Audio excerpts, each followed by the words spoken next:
Apakah DPR bisa dibubarkan? Kedengarannya ekstrim ya, tapi di balik pertanyaan ini ada banyak hal menarik, dari hukum tata negara, sejarah politik sampai dinamika kekuasaan di Indonesia. Jadi, mari kita bahas.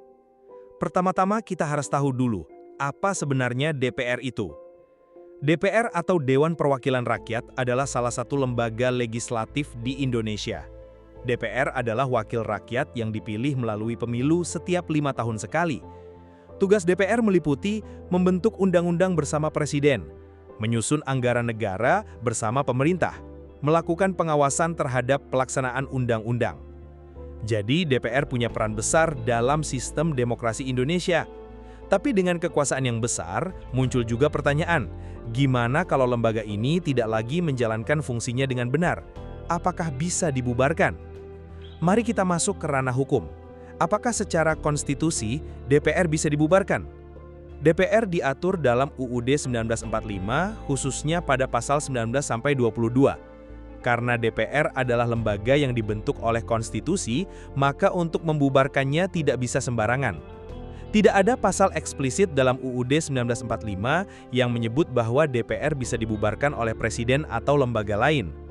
Jadi jawabannya, secara hukum, DPR tidak bisa dibubarkan secara sepihak, tapi bukan berarti tidak ada kemungkinan perubahan. Kalau kita lihat ke sejarah, Indonesia pernah mengalami hal yang mirip loh. Tahun 1960, Presiden Soekarno pernah membubarkan DPR hasil pemilu 1955 karena dianggap tidak sejalan dengan ideologi dan kebijakan pemerintah waktu itu. Beliau kemudian membentuk DPR GR, gotong royong, yang anggotanya ditunjuk langsung. Ini terjadi di era demokrasi terpimpin, yang pada akhirnya dianggap otoriter. Tapi pembubaran ini terjadi sebelum reformasi dan sebelum UUD 1945 diamandemen. Di era sekarang, hal seperti itu sangat sulit dilakukan. Kalau tidak bisa dibubarkan, apakah ada mekanisme pembubaran DPR dalam hukum sekarang? Tidak ada mekanisme pembubaran DPR dalam UUD 1945 versi amandemen. Bahkan dalam keadaan darurat sekalipun, Presiden tidak punya kewenangan untuk membubarkan DPR.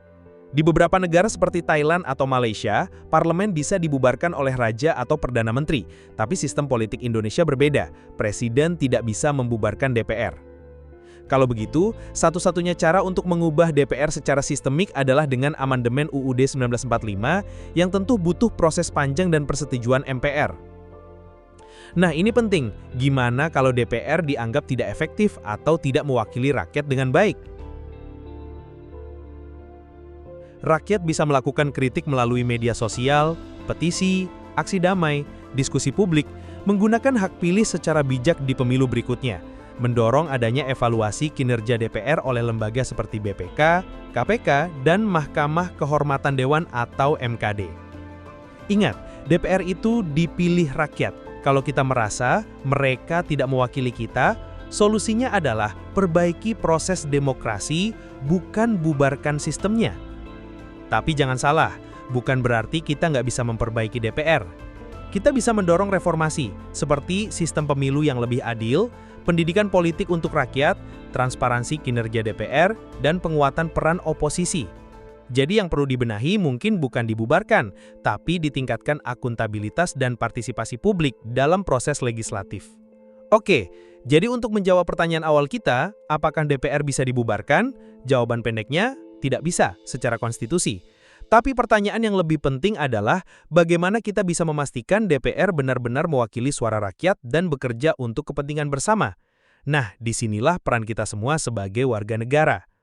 Oke, terima kasih sudah nonton video ini sampai habis. Kalau kamu punya pendapat, kritik, atau pertanyaan soal DPR dan politik Indonesia, tulis di kolom komentar ya. Jangan lupa like, share, dan subscribe untuk konten edukatif lainnya. Sampai jumpa di video berikutnya.